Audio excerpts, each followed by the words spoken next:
నమస్కారాలు నేను తెలియజేస్తున్నాను.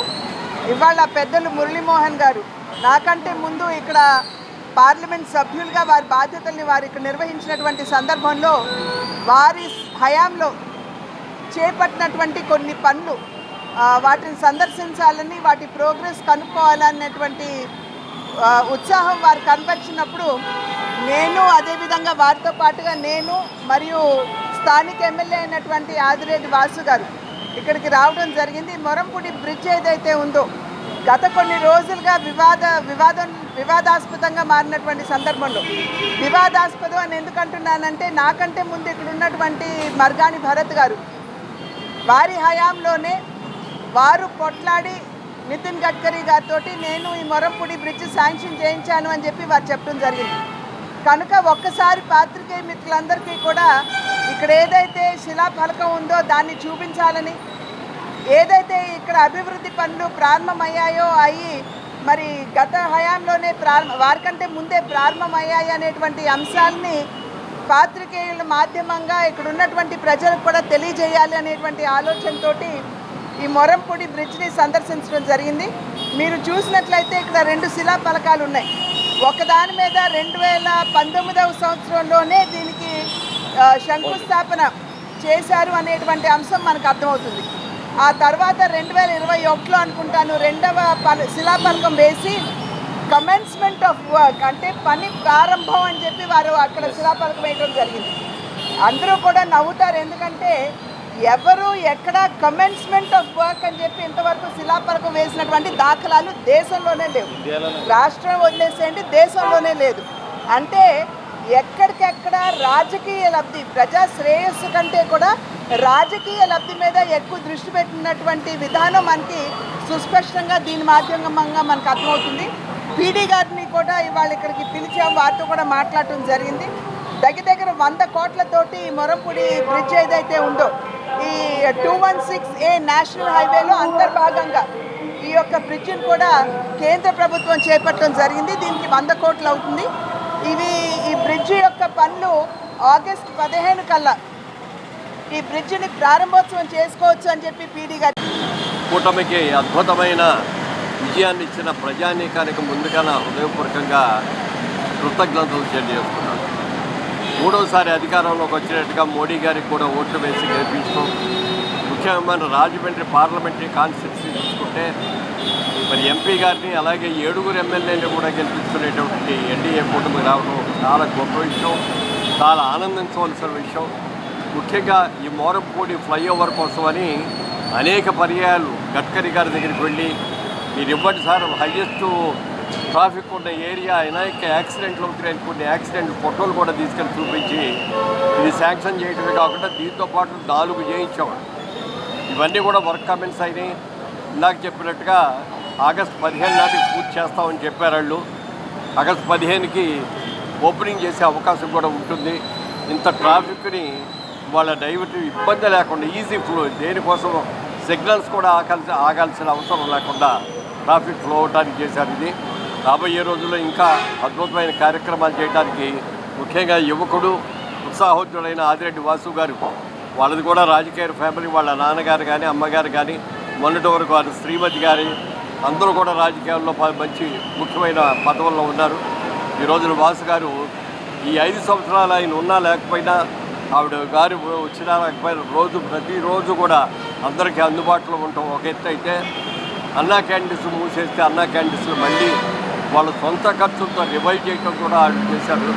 ముఖ్యంగా ఈ బ్రిడ్జి, ఈ రోడ్డు రావటం కోసం కృషి చేశాం. వాళ్ళ రోజున దీన్ని చూస్తే చాలా ఆనందంగా ఉంది. డెఫినెట్గా మరి ఎంపీ గారు ఎమ్మెల్యే గారు కూడా పిలిస్తే ఓపెనింగ్ సెరమనీకి కూడా రావాలనుకుంటాను. అది కళ్ళారా చూడాలని కూడా కోరికగా ఉంది. గత 5 సంవత్సరాలుగా ఈ మోరంపూడి ఫ్లైఓవర్ అన్నది అనేక సందర్భాల్లో మిమ్మల్ని పదే పిలవడం, ప్రతి అంశాన్ని ఒక ఇనాగ్రేషన్ కింద మీ అందరినీ తీసుకురావడం, నేనే తెచ్చానని చెప్పి మాజీ పార్లమెంట్ సభ్యులు చెప్పిన సందర్భాలు మీరు అందరూ కూడా గుర్తు చేసుకోవాలి. ఈరోజు మురళీమోహన్ గారు ఒక కార్యక్రమం రీత్యా ఇక్కడికి రావడం, గౌరవ ఎంపీ గారిని ఇలాగ ఈ ఫ్లైఓవర్ దగ్గరికి రావాలి. ఆ 2019లో ఆనాడు జరిగిన యాక్సిడెంట్స్ వలన అనేక మంది ప్రాణాలు కోల్పోతూ ఉంటే ఆయన ఇనిషియేట్ చేసి నితిన్ గడ్కరీ గారి దగ్గరికి వెళ్ళి ఈ ఫ్లైఓవర్ని శాంక్షన్ చేసుకొని రావడం జరిగింది. 2019లో ఆనాడు ఉన్న ఎంపీగా మురళీమోహన్ గారు, నితిన్ గడ్కరీ గారు శంకుస్థాపనం చేయడం జరిగింది. దానిదే ఈ శిలా పథకం. తర్వాత కాంట్రాక్టర్స్ జాప్యం వల్ల కానివ్వండి, లేకపోతే అనేకమైన కారణాలు కానివ్వండి, డిలే అవ్వడం అనేది వాస్తవం. డిలే అయిన తర్వాత దాన్ని మనం ఒక ఎంపీగా నెగ్గిన వ్యక్తిగా వైసీపీ పార్టీ నుంచి భరత్రం ఫాలో చేశాడు, అంతే. జస్ట్ ఫాలోఅప్ చేశారు. దాని గురించి అని చెప్పి మళ్ళా దానికోసం ఒక శిలాపథకం వేసుకొని దానికి కమెన్స్మెంట్, ఇందాక ఎంపీ గారు చెప్పినట్లు బహుశా భారతదేశంలో ఎలాంటి శిలాపథకం అయితే ఎవరు చూడం, భవిష్యత్తులో కూడా చూడబోం. మాకు కొన్ని సాంప్రదాయాలు ఉన్నాయి, మేము గౌరవిస్తాం. మీరు నిజంగా కానీ ఏదైనా ఒక అభివృద్ధి కార్యక్రమం చేస్తే దాన్ని మేము చేసామని చెప్పి ఆ యొక్క క్రెడిట్ని తీసుకునే తత్వం మాది కాదు. మీరు నిజంగానే చేస్తే మేము గౌరవిస్తాం. కానీ ఇది గౌరవ మాజీ పార్లమెంట్ సభ్యులు మురళీమోహన్ గారు చేశారన్నప్పుడు కనీసం ఏనాడు కూడా నీకు గౌరవం లేకుండా, ఆయన పేరును కూడా ఉచ్చరించకుండా నేనే చేశానని చెప్తా ఉన్నారు. ఇందాక మీడియా వారు మీరు అడుగుతూ ఉన్నారు, ఆయనే చేశారు కదా అంటా ఉన్నారు. నిజంగా ఆయనే కానీ మంచి చేసి ఉంటే రాజమండ్రికి ఈరోజు 70,000 మెజార్టీతో ఓడిపోయేవాడా? నిజంగా ఆయనే చేసి ఉంటే ప్రజలు ఈ రీతిలో తిరస్కరించేవారా వారిని? వారు ఏ విధమైన కార్యక్రమాలు చేయలేదు కాబట్టే వైసీపీ పార్టీని తిరస్కరించారు ప్రజలు.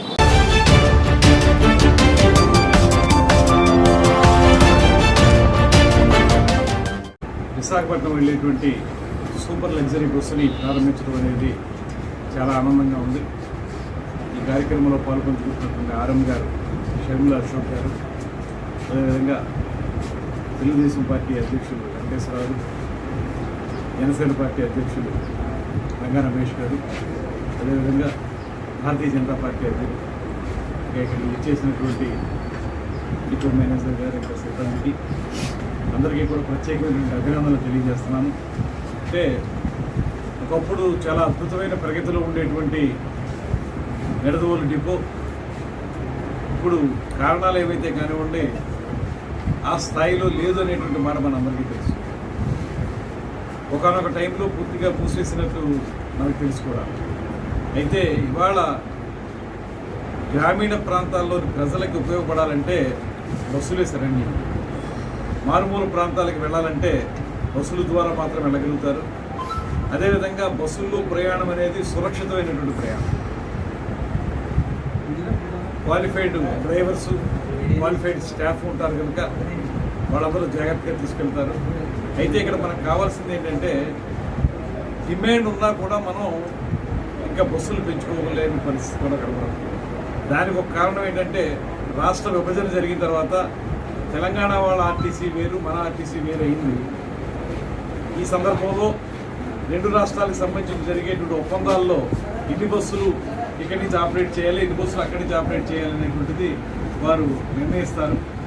ఆ నిర్ణయం మేరకు ఇవాళ మనకి 2 బస్సులు హైదరాబాద్కు ఉన్నది, ఒక బస్సుకే పరిమితమైంది అనేటువంటి మాట చెప్తాం. అయితే ఈ మధ్యకాలంలో ప్రధానంగా ఒక కాకినాడకి కనెక్టివిటీ బాగా పెంచేదనేటువంటిది కూడా ఆరంభం గారు చెప్తున్నారు.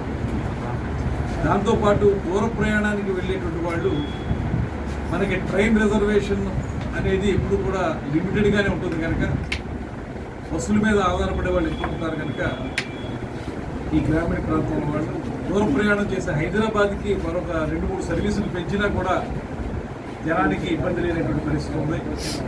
ఆ రకంగా దాన్ని బస్సుల్ని పెంచవలసిన అవసరం ఉంది. తర్వాత బస్ స్టాండ్ నిర్వహణ ఇప్పుడేదో ఇక్కడ ఏం చెల్లారు, అది బ్లీచింగ్ జల్లినటువంటి పరిస్థితి ఏదైతే మనకు కనబడుతుందో అది ప్రతిరోజు ఉండేలా ఉంటుంది. అదేవిధంగా బాత్రూముల యొక్క శుభ్రత కూడా పెరగాలి.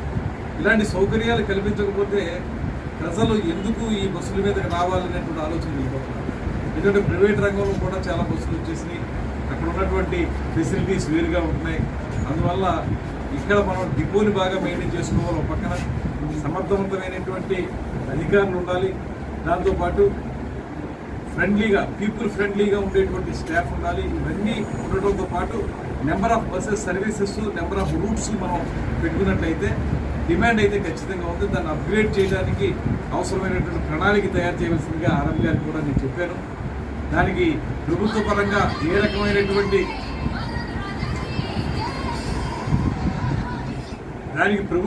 అవసరమైనటువంటి కార్యక్రమం ఏదైనా ఉంటే అది మేము తప్పకుండా చేస్తాం. దాంతోపాటు మరొక ముఖ్యమైనటువంటిది మా పర్యాటక రంగానికి సంబంధించినటువంటి అంశం కూడా ఇక్కడ మనం మాట్లాడాలి. ఇవాళ టెంపుల్ టూరిజం అనేటువంటిది బాగా డెవలప్ అయింది, అదేవిధంగా ఎకో టూరిజం అనేటువంటిది డెవలప్ అయింది. ఇక్కడ నిడదవోలు సెంట్రల్గా చేసుకుని ఈ ప్రాంతంలో ఉన్నటువంటి అన్ని రకాల టెంపుల్స్ని చుట్టూ వచ్చేటువంటి ఒక ప్రత్యేకమైన ప్యాకేజీని, అదేవిధంగా ఎక్కడైనా సరే మనకి పర్యాటకులు సందర్శించడానికి వీలుగా ఉండే ప్రాంతాలకి కొన్ని కొత్త రూట్లు వేసి అక్కడ తీసుకెళ్తాం. ఇలాంటి వాటిల్లో కూడా బస్సులు ఎక్కువ వేసుకున్నట్లయితే దీన్ని టూరిజం స్పాట్గా కూడా చేసుకున్నట్లయితే బాగుంటుంది అనేటువంటిది ఒక ఆలోచన ఉంది.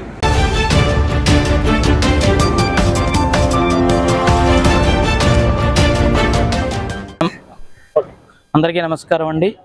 స్వర్గీయ నండూరి వెంకటరమణ గారి స్మారకంగా రాజమహేంద్రవరంలో జరుగుతున్నటువంటి రాష్ట్ర స్థాయి పురోహిత క్రికెట్ లీగ్ PCL 2024 3వ రోజు చేరుకుందండి. ఈ రోజు ఉదయం మొట్టమొదటిగా మార్కంపాడు భీమవరం జట్ల మధ్య మొదటి పోటీ జరిగింది. అందులో భీమవరం వారు విజయం సాధించి క్వార్టర్ ఫైనల్స్ చేరుకున్నారు. ఈ తదుపరి రాజమండ్రి అలాగే కాకినాడ 1 జట్ల మధ్య పోటీ జరుగుతుంది. ఆ తదనంతరం వాడపల్లి గుంటూరు మధ్య పోటీ జరుగుతుంది.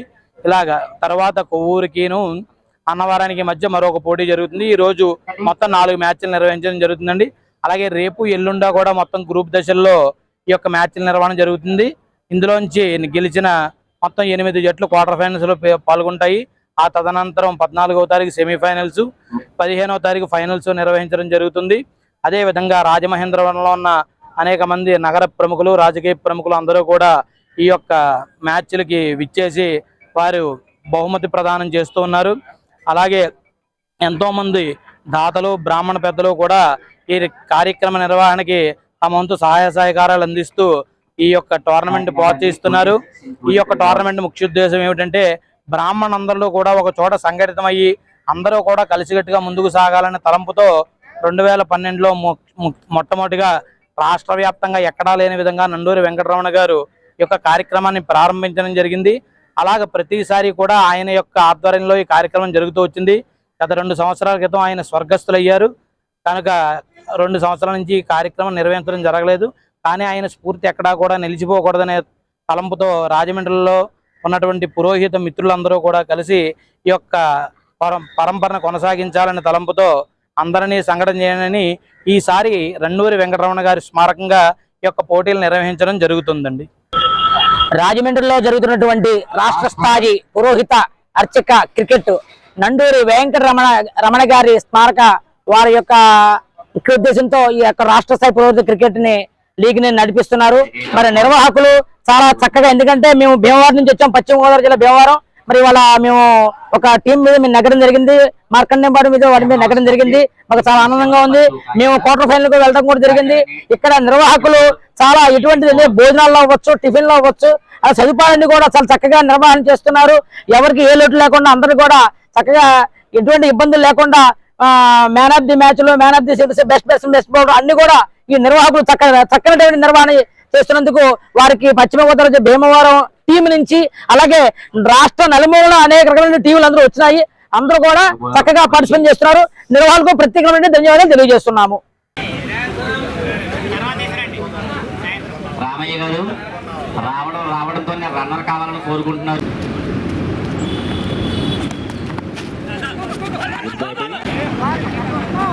Good running between the wickets.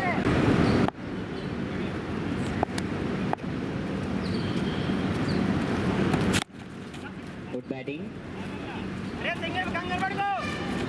భారీ యొక్క పరుగు లభించింది.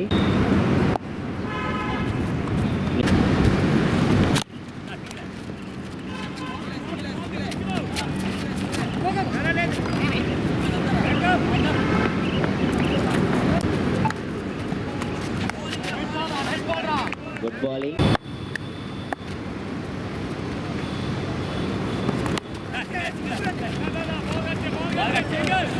Good bowling.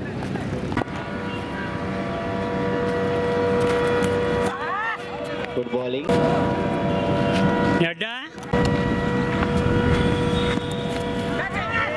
Again, good ball.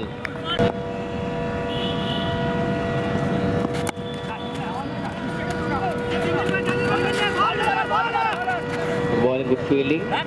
Match లో సూపర్ ఓవర్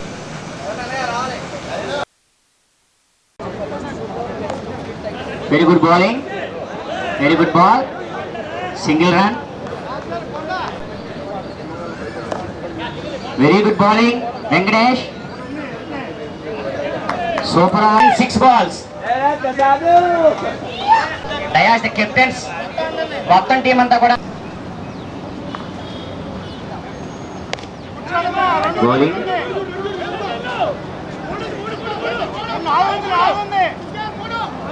2 runs.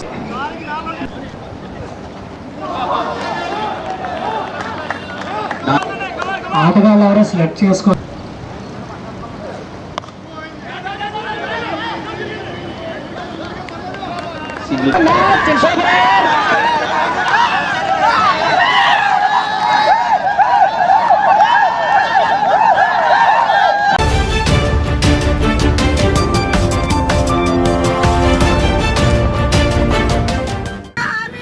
పెరిగిన ధరలకు అనుగుణంగా కనీస వేత 26,000 రూపాయలు నిర్ణయించి అమలు చేయాలి.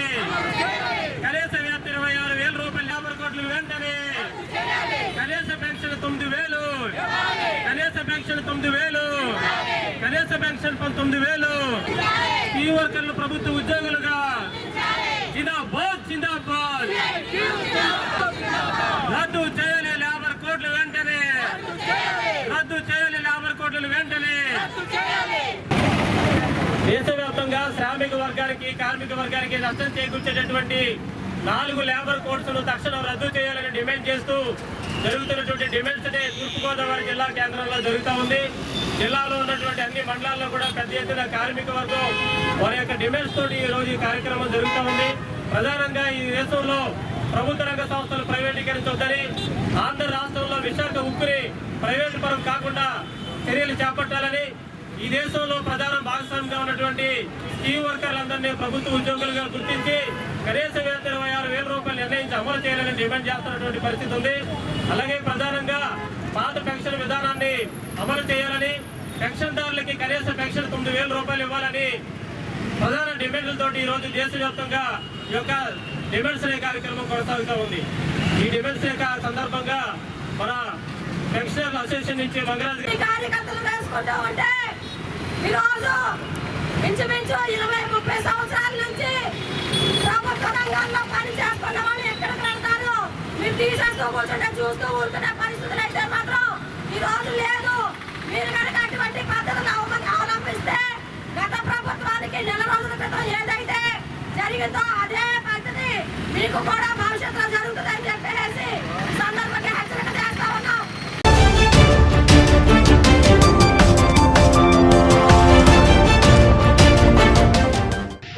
కూర్చొని పులిగారు వెళ్ళి కూర్చొని శ్యామో ఎందుకు అంతా ఎందుకు లోపల కూర్చోండి సార్ గురుగారు.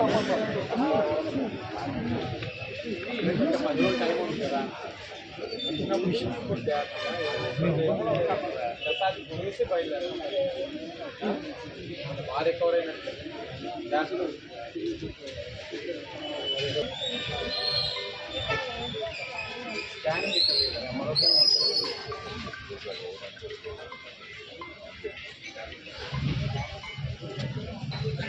కట్టి ఎంఆర్ఐ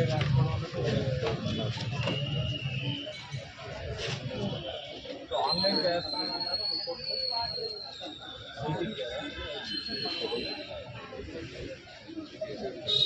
మరి రిపోర్ట్స్ అక్కడ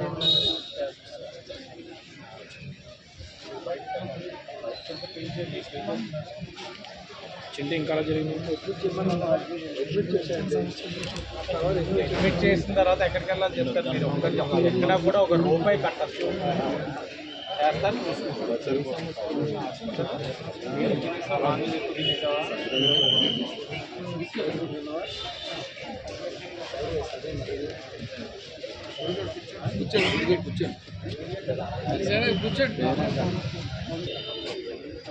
అడ్మిట్ అవుతావా లేదా?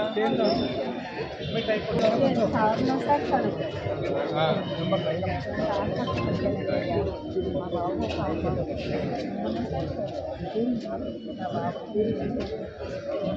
ఎవరు? బొమ్మూరా?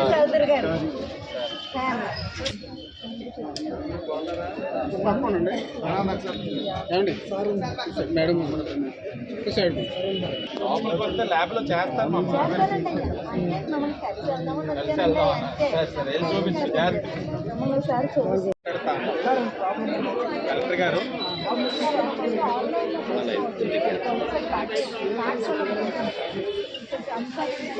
తీసుకున్నాడు, ఇస్తే అక్కడ చేయొచ్చు కదా అని అన్నారు ఆయన. అవును, మరి ఇబ్బంది.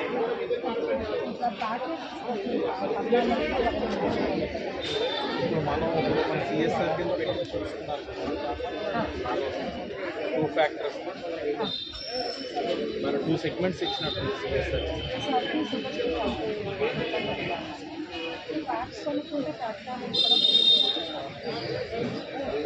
ట్యాక్స్ గవర్నమెంట్ నుంచి రావాలి.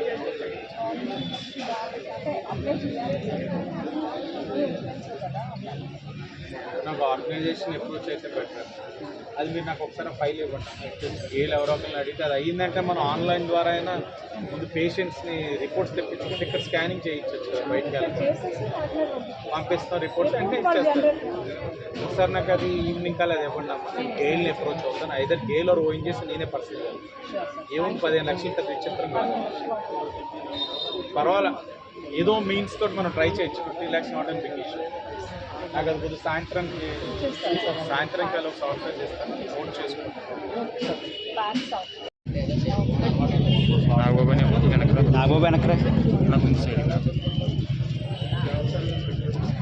బాగా ఇంపార్టెంట్ అమ్మా, బాగా కావాల్సిన సీనియర్ లీడర్.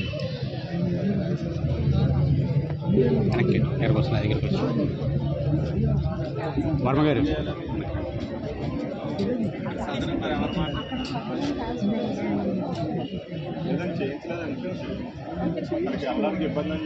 రిజిస్టర్ చేయలేదు, అక్కడ అవుతుందని చేయలేదు.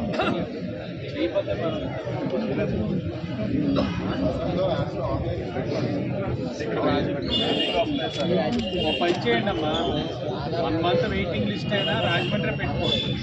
ఇక్కడ చూద్దాం, వెంటనే అయిపోవాలని రూల్ ఏముంది. కొత్త పెన్షన్స్ ఎలాగైనా రావట్లేదు, మనకి ఎలాగైనా ప్రాసెస్ ఇంకో 2-3 months పడుతుంది. ఒక 1 month వెయిటింగ్ అయినా ఇక్కడే పెట్టండి, వచ్చినప్పుడు సార్కి చెప్పండి, చూస్తాను ఫస్ట్. మీరు చూడండి, దీని పెన్షన్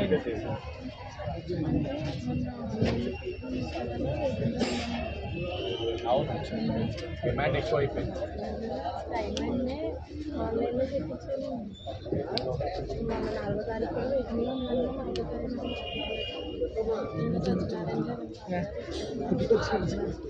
అప్లై చేయి, తీసుకోవడం కూడా లేదు.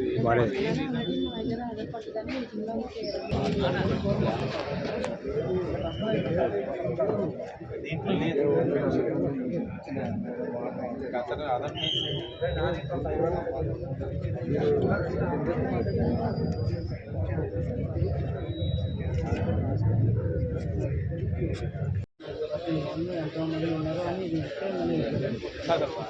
సాధారణ పెడితే నీకు ఈరోజు కాకపోతే రేపు అలాగే ఒక నెలకైనా ఇస్తారు కదా. ఎక్కడ 39వ వార్డులో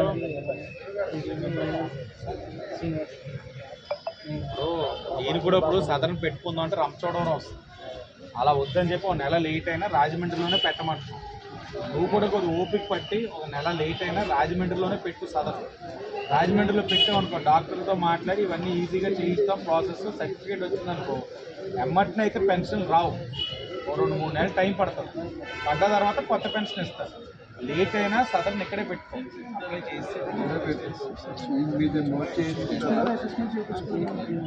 జనవరి వచ్చింది